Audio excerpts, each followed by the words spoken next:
everybody. Good afternoon. Happy Monday. Happy St. Patrick's Day. I see a lot of us are very festive in our green. Peter Ducey, I like it. First today, I want to address the devastating tornadoes and storms that have impacted many states throughout the South and the Midwest. As of this morning, more than 40 innocent lives have been lost, and many communities have been totally destroyed. The president has been actively monitoring the situation, and the Trump administration is engaged with governors and local officials to restore affected communities and livelihoods. Everyone impacted is in our prayers, and President Trump is fully prepared to assist state and local officials as they recover from the horrific damage. The president has had a very busy weekend, making our country and the world a much safer place. President Trump ordered decisive military action against the Houthi terrorists in Yemen. These Houthi terrorists have engaged in piracy, violence, and terrorism against American ships for years under the Biden administration, costing billions of dollars and putting innocent lives at risk. Joe Biden's pathetic weakness invited these unacceptable attacks. But there's a new sheriff in town, and his name is Donald Trump. And the world is officially on notice. America has a commander-in-chief whose peace-through-strength approach is unwavering and should not be tested. As the president said, no terrorist force will stop American commercial and naval vessels from freely sailing throughout the world.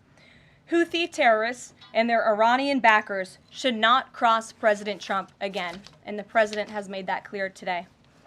On another important matter, President Trump signed a proclamation invoking the Alien Enemies Act regarding the invasion of the United States by the foreign terrorist organization Tren de Aragua.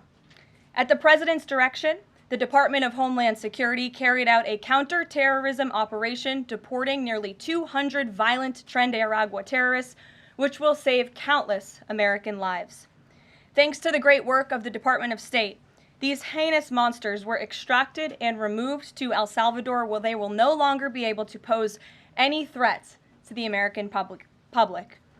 Tren de Aragua is one of the most ruthless terrorist gangs in the world, and they are responsible for some of the most heinous crimes that have occurred in our nation's history in recent years, including the savage murders of beautiful Laken Riley and Jocelyn Nungray. President Trump promised Laken and Jocelyn's families during his campaign that he would demand justice for their beautiful girls, and that's exactly what he did. As the president acknowledged during his inaugural address on January 20th, he pledged to invoke this act, and he has no higher responsibility than to defend our country from threats and invasions. President Trump will continue his historic efforts to seal the border and prevent these illegal invaders from coming here in the first place. As the New York Times is acknowledged over the weekend, President Trump's policies are working. Here's how the Times summed it up. Illegal crossings at the U.S.-Mexico border are down to their lowest level in decades. Once crowded migrant shelters are empty. Instead of heading north, people stranded in Mexico are starting to return home in bigger numbers. The border is almost unrecognizable from just a couple of years ago, when hundreds of thousands of people from around the world were crossing into the United States every month in scenes of chaos and upheaval. This is the Trump effect in action. And again, those are the words from the New York Times. We didn't need a border security bill. We just needed President Trump. All of these actions taken together are contributing to a wave of optimism about the direction of our great country. According to brand new polling from NBC News, more registered voters say the United States is heading in the right direction than at any point since early 2004. Americans support President Trump's common sense approach that's getting our country back on track in record time. Meanwhile, the president's critics can't say the same. That same new NBC poll also found that the Democrat Party has reached an all-time low in popularity. It turns out when you let your hatred of President Trump get in the way of doing what is best for America, the people reject you. Who would have thought? Joining us today in our new media seat is Kelly Meyer. She is a White House correspondent with News Nation. News Nation started in 2021 and is one of America's fastest growing cable news networks with a focus on news for all of America. It's part of a larger ecosystem. Nexstar, which is home to News Nation, the political website The Hill, the broadcast network The CW, and local Nexstar stations. With that, kick us off, please, Kelly. Thank you, Karoline. What do you say to Americans who want safe streets but are concerned due process is being violated? The president is using every lever of his executive authority and his constitutional authority within the bounds of the immigration laws of our country to ensure that our streets are safer for law-abiding American citizens. And this administration is focused on detaining, arresting, and deporting illegal criminal aliens. And as you saw this past weekend, the president used his authority under the Alien Enemies Act to deport foreign terrorists. Tren de Aragua is now a designated foreign terrorist organization. And as I said, there were nearly 200 Tren de Aragua members who were sent to El Salvador this weekend. Countless lives will be saved because of this action. And if you talk to the families, the Angel families, as I mentioned, Blake and Riley and Jocelyn Nungray, they understand the grave cost of life at the hands of these illegal terrorists. And the president is proud to deliver on that promise for them. And just to follow up on that, this will be challenged later today in the courts.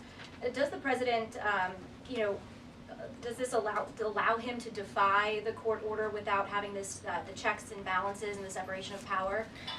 No. In fact, this administration acted within the confines of the law, again, within the president's constitutional authority and under the authority granted to him under the Alien Enemies Act. We are quite confident in that, and we are wholly confident that we are going to win this case in court. Peter. Thank you, Karoline. If you guys can't send 200 Tren de Aragua terrorists at a time to El Salvador, where are you going to send them instead? It's a very good question.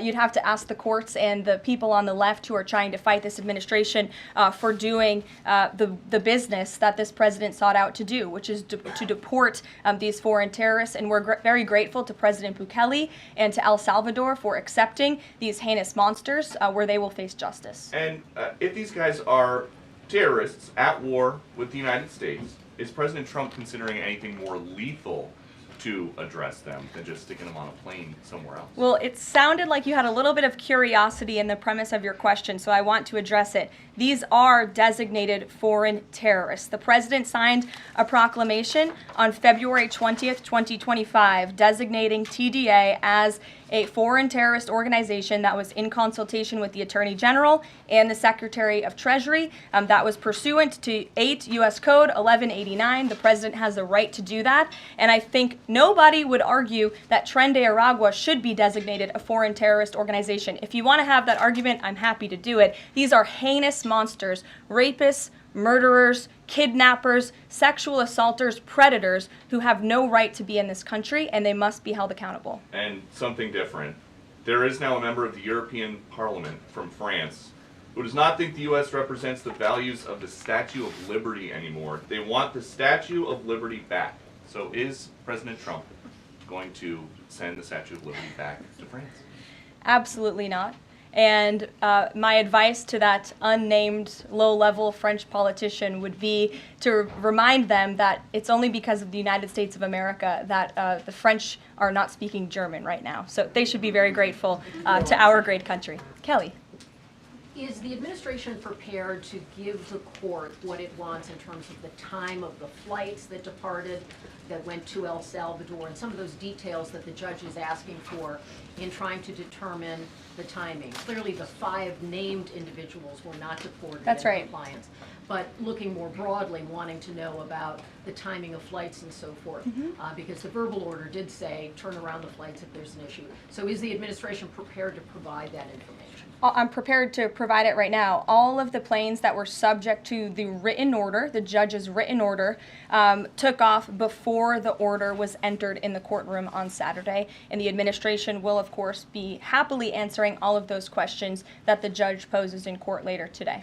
And for people who have due process questions about making certain that there wasn't anyone who was swept up who did not meet the criteria that you laid out, is there a way for the administration to provide more detail about how that was determined, who the individuals were that met this deportation order? Yes, I can assure the American people that Customs and Border Patrol and ICE and the Department of Homeland Security are sure about the identities of the individuals who were on these planes and the threat that they pose to our homeland. They take this incredibly seriously. They are putting their lives on the line to deport these designated terrorists from our country, and they should be trusted to do that. And that's exactly what the American people elected this president to do. Thanks, Caroline. Just to follow up on that, then, so you're saying definitively that the administration can prove everyone that was put on those flights in El Salvador was either a member of Tren de Agua, MS-13, or some other entity? We've already provided the breakdown in the effort of transparency about the 261 illegal aliens who were deported. 137 of those were deported under the Alien Enemies Act. 101 of those were Venezuelans removed via Title VIII, which, as you know, are just regular immigration proceedings. And 23 of them were MS-13 Salvadorian gang members. There were also 2 MS-13 ringleaders as part of that group of 23 who President Bukele particularly expressed his gratitude for their return so he can demand justice in his home country. Jennifer. What criteria, though, other than, say, tattoos or maybe being in the wrong place at the wrong time, are they using to determine that someone is actually a member of one of these organizations? Intelligence and the men and women on the ground in the interior of our country who are finally being allowed to do their jobs. Their hands were tied under the previous administration, and as I said, they take their jobs very seriously. They should be trusted and respected by the American public with this operation, and of course, as I said to Kelly, the administration will provide all details to the questions that the court poses. Jennifer. One more follow-up on that. Can you say how much the U.S. is paying El Salvador to imprison these Venezuelans? And then a different question on Russia. I was wondering if you could give us an update on the ceasefire negotiations, and is there anything you can share on the list that Putin passed along to President Trump for the things he's requesting? Sure. To your first question, it was approximately $6 million to El Salvador for the detention of these foreign terrorists. And I would point out that is pennies on the dollar in comparison to the cost of life and the cost it would impose on the American taxpayer to house these terrorists in maximum security prisons here in the United States of America. And I would echo the message of our Secretary of State, Marco Rubio, who expressed his gratitude to President Bukele and El Salvador's government for their cooperation in this deal. As for Russia, as you know, the president announced last night on Air Force One on his return from his very busy weekend in Florida that he will be speaking to President Putin tomorrow. I won't get ahead of those negotiations, but I can say we are on the 10th yard line of peace, and we've never been closer to a peace deal than we are in this moment. And the president, as you know, is determined to get one done. Sure, Caitlin. I have 2 questions for you. One on the flights, but first on the president's post overnight, saying that the pardons that were issued by President Biden preemptively to members of the January 6th committee, that they're now null and void.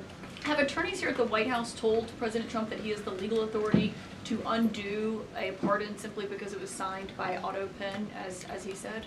The president was begging the question that I think a lot of journalists in this room should be asking about whether or not the former president of the United States, who I think we can all finally agree was cognitively impaired. I know it took people some time to finally admit that, but we all know that to be true, as evidenced by his disastrous debate performance against President Trump during the campaign. I digress on that. But the president was raising the point that did the president even know about these pardons? Was his legal signature used without his consent or knowledge? And that's not just the president or me raising those questions, Caitlin. According to the New York Post, there are Biden officials from the previous White House who raised those questions and wondered if the president was even consulted about his legally binding signature being signed onto documents. And so I think it's a question that everybody in this room should be looking into, because certainly that would propose perhaps criminal or illegal behavior if staff members were signing the President of the United States autograph without his consent. Biden is on the record talking about issuing preemptive pardons to these people. But was he aware of his signature being used on every single pardon? That's a question you should ask the Biden White House. Is there any evidence on that he wasn't aware of it? You're a reporter. You should find out. Okay, Sean. on the flights, so I have a question on the timeline of the flights. You keep talking talking about the judge's written order, which hit the docket Saturday night at about 7:26 p.m. But he issued a verbal order before that at about 6:45 and 6:48 p.m. based on the court hearing. A verbal order from the bench. Does the White House feel the need to comply with a verbal order from this judge? Again, as I said, all of the planes subject to the written order of this judge departed U.S. soil, U.S. territory before the judge's written order. But what about the verbal order, which of course carries the same legal weight as a written order, and said for the planes to turn around if they were Well, in the air? there's actually questions about whether a verbal order carries the same weight as a legal order, as a written order, and our lawyers are determined to ask and answer those questions in court. Sean. Hey, so on Friday, the president suggested at length that it should be illegal to criticize judges, but he has repeatedly criticized judges who rule against him, and Elon Musk is calling for impeachment of judges who have opposed the administration. So how are those two things not in conflict? I have not heard the president talk about impeaching judges. I know you mentioned Mr. Musk's tweet, but I have not heard the president of the United States ask that. Mary. Hey, thanks, Karoline. I wanted to ask about this video I saw this morning set to the tune of, I believe, Closing Time, about deportations of illegal migrants. What's the strategy behind the White House's videos they've been putting out on this, and can you kind of talk us through the thinking on these videos? Sure. I think the White House and our entire government clearly is leaning into the message of this president. And we are unafraid to double down and to take responsibility and ownership of the serious decisions that are being made. The president was elected with an overwhelming mandate to launch the largest mass deportation campaign in American history, and that's exactly what he is doing. And to this very day, we are now, I think, 56 or 7 days into the administration by my count. The president still receives an overwhelming public support for the policies that he is enacting. So we are unafraid to message effectively what the president is doing on a daily basis to make our communities safer. And the specific video you referenced, I think it sums up our immigration policy pretty well. You don't have to go home, but you can't stay here. Go ahead. Thanks, Caroline. I have two questions. First, will President Trump put sanctions on Russia if the talks on Tuesday don't go as hoped? And secondly, have any illegal immigrants self-deported through CBP home yet? To your first question, it's something the president has floated, and certainly he's willing to do if necessary. I don't have anything to read out, and I would never get ahead of the president on such a serious decision. To your second question about the CBP Home app, I would have to check in with the Department of Homeland Security, but it's a great question, and we're very proud to repurpose this app, which the Biden administration abused to facilitate the mass illegal entry of illegal immigrants into our country. It was like a fast pass at Disneyland. That's not happening under this administration. We are encouraging illegal immigrants to actively self-deport to maybe save themselves from being in one of these fun videos. Caroline. Sure. John, good to see you. After President Trump strafe-bombed the Houthis yesterday, he said that if they retaliate, he was going to personally hold Iran accountable for that. Holding them accountable, what would that look like? Well, I would defer you to what the president put out this morning, John, where he said very clearly, I will read it, "Let nobody be fooled. The hundreds of attacks being made by Houthi, the sinister mobsters and thugs based in Yemen, who are hated by the Yemeni people, are all created by Iran. Any further attack or retaliation by the Houthis will be met with great force, and there is no guarantee that the force will stop there. Iran has played the innocent victim of rogue terrorists from which they've lost control, but they haven't lost control. They are dictating every move, giving them the weapons, supplying them with money and highly sophisticated military equipment, and even so-called intelligence. Every shot fired by the Houthis will be looked upon from this point forward as being a shot fired from the weapons and leadership of Iran. And Iran will be held responsible and suffer the consequences, and those consequences will be dire." That is a statement from the President of the United States just moments ago. I have nothing additional to share, but our message to Iran is you better take this president seriously, and I think the Houthis learned that the hard way this past weekend. As I said in my opening remarks, there's a new sheriff in town, and this president is not just going to sit on his hands and allow terrorists to launch attacks on commercial vessels and U.S. naval ships. Those actions will not be tolerated. Sure, Edward. Yeah, thanks. Caroline, on the economy. So after mostly a down week last week in the economy, you've been very vocal as well as other cabinet members about how we're in a transition and about how this economic transition, and there's a plan, a long-term plan for tariffs on this. How concerned is the president that the markets and Americans, for lack of a better term, will freak out over these tariffs and be concerned about a long-term plan? Sure. I think I've been asked this question and answered this question respectfully, Edward. We are in a period of transition. The president has made that clear. He also has made his belief in tariffs and what they will do for our great country clear, restoring wealth back to our country. And if you look at the president's first-term economic formula, massive deregulation, tax cuts, lowering the cost of living with an energy boom, which the American people can expect soon. Wall Street and Main Street should both be assured by what President Trump did in his first term. It's the exact same formula. In fact, I would argue it's even better this time around. And if you look at some of the economic indicators in the last week, the latest CPI report last week beat expectations. Inflation is cooling. Core inflation dropped for the first time in 4 months. The national average of the price of gas is down 42 cents from 1 year ago. And there was also a new report out this morning about wholesale egg prices. They continue to fall. A dozen eggs are now $3.10 cheaper since January 24th. First, that's a 47% decrease overall. So I think the American people do have great reason to be optimistic about this economy. And as I've said repeatedly, it continues to be true. The administration has a whole of government effort to fix the economic mess created by Biden. So the president's pointed to that April 2nd tariff deadline, so to speak. Is the tariff back and forth sort of done now? We're just all looking towards April 2nd?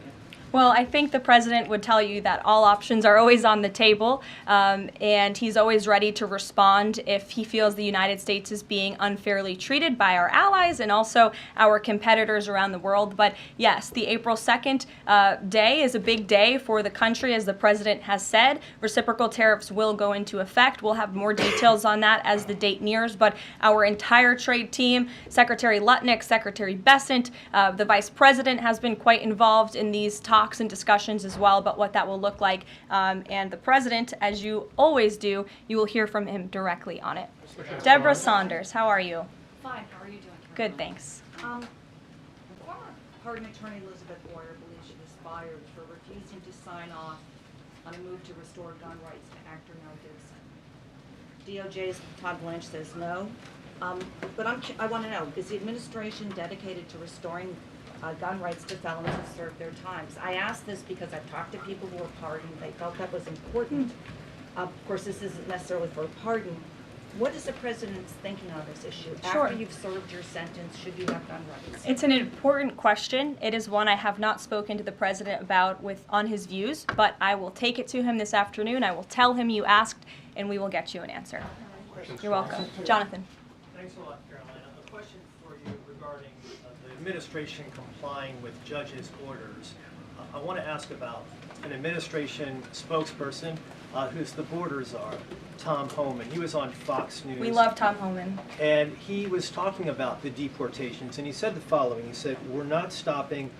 I don't care what the judges think," which seems to me, just reading that, that you don't care what orders come from the federal bench. Is that the case? Can you clarify that, please? Well, I think since you just quoted Tom, I'll quote Tom. He said, "I don't care what the judges think, but I can assure you that the administration is complying with the court order. And as I've said repeatedly from this podium, all of the flights that were subject to the judge's written order departed before the written order, and we are prepared to make that case in court later this afternoon." Reagan. And then if I could, on Russia, the president, as you pointed out, Caroline, made some remarks on Air Force One coming back from Florida, and he seemed to indicate that the conversation tomorrow concerns essentially dividing up assets, dividing up territory associated with the war in Ukraine. Has President Zelensky given President Trump that authority? Is that what is going to take place tomorrow? Well, as you know, the president and his entire national security team have been engaged directly with President Zelensky and the Ukrainian team, and that has been part of the discussion between the president's team and the Ukrainians. As for where those lines will be drawn or any specifics, I am not going to get into that from this podium. It would be unwise for me to get ahead of the president's call with President Putin tomorrow. But again, I can assure you, in the effort of transparency, as this president always does, you will hear from him or one of us directly after that phone call tomorrow. Reagan. Thank you, Caroline. There's a lot of focus on the judicial branch right now. The president has about 40 judicial appointments that he could make at this moment. Do you have an update on what the timeline would look like for those judicial appointments? And does the president have a list of potential nominees that he's vetting? I do not have an update on a timeline, nor do I have a list, but I can certainly have our team gather that for you and provide it. You're welcome. Sure. Go ahead. Sure. Thank you, Caroline. Go So ahead. the president is visiting the Kennedy Center this afternoon to He attend is. a board meeting. A question about what happened a few weeks ago. The Kennedy Center got bomb threats targeting a performance by Shingyun Performing Arts, which is an American company showcasing China before communism. This company has been targeted, unfortunately, by the CCP for years. I'm wondering if this administration has a response to this, and also as the president is putting an emphasis on arts and culture, what's the administration's message to potentially foreign state actors who are trying to disrupt that in the U.S.? Don't disrupt it. This administration will take that very seriously and hold you accountable. We obviously condemn any violence or threats of violence against American institutions. And the president will be traveling to the Kennedy Center later this afternoon. I look forward to going with him. As you know, he is now the chairman of the board of the Kennedy Center, where he hopes to restore arts and culture that embrace American tradition, don't disparage it, as we have unfortunately seen over the past several years. The president will be doing a tour of the center. In his business developer mind, I'm sure he will make some recommendations on how the center itself can be improved, but also we'll be discussing perhaps some future plays and musicals and theatrical programs that the center will be hosting under his new leadership and the board's new leadership. Daniel. Will the president be discussing with Putin tomorrow the future of Volodymyr Zelensky, sort of a follow-up to John's question? Again, I've been asked and answered this question now. I'm not going to get ahead of the president's discussion tomorrow, but after the phone call takes place, I can certainly provide a readout. Daniel. Caroline, thank you so much. You mentioned earlier in the briefing that you guys are at the 10-yard line of peace. Given the amount of progress that you've made in such a short amount of time, is that an indictment of the previous administration's foreign policy stance, and is it just more proof that you need to talk to people to sort of get things done? I think so. I think the previous administration is the reason this war began. As President Trump often says, this war would have never started if he were still in office. It only started because of the incompetence and the weakness of the previous administration. And President Trump is very proud of the progress that he and his team have made in such a short amount of time. And hopefully tomorrow that progress will move forward. Sure. Thanks.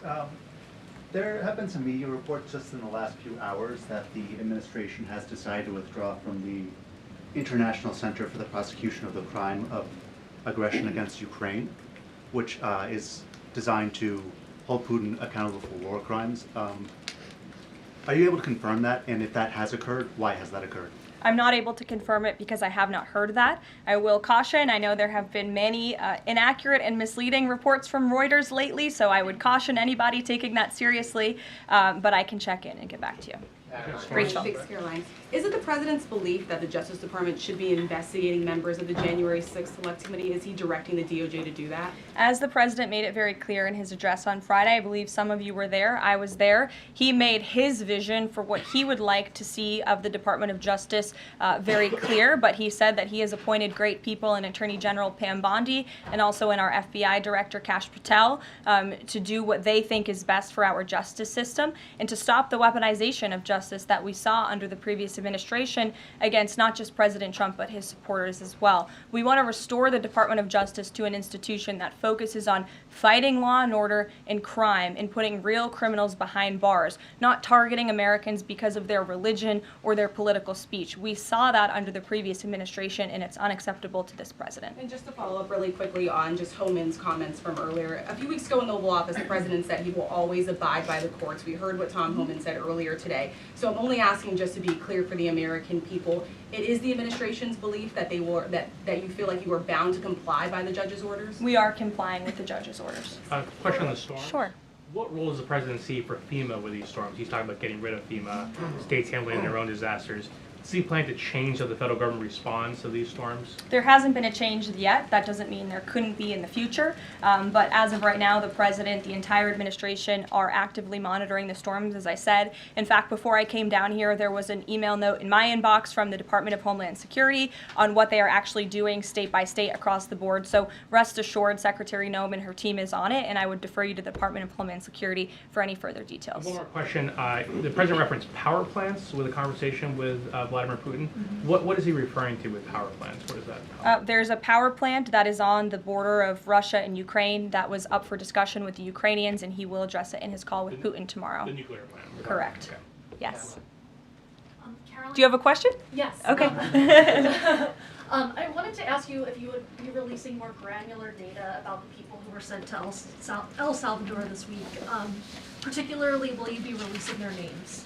I don't believe so because of the privacy concerns at this point in time. That doesn't mean we won't eventually. I would defer you to the Department of Homeland Security for more details on the individuals on the flights, but we have been incredibly transparent in giving you the breakdown of the numbers and also some of the crimes committed by these heinous criminals and individuals: kidnapping, sexual abuse of a child, robbery, aggravated assault on a police officer. I would remind everybody in this room that Tren de Aragua is a foreign terrorist organization operating within the United States of America because the previous administration allowed them to invade our country. These are monsters who tortured, raped, and murdered a 12-year-old Jocelyn Nungre. They murdered 22-year-old nursing student Laken Riley. They led a multi-state sex trafficking operation involving smuggling women into the United States, holding them in stash houses in Louisiana, Florida, New Jersey, Texas, and Virginia, and forcing them into prostitution.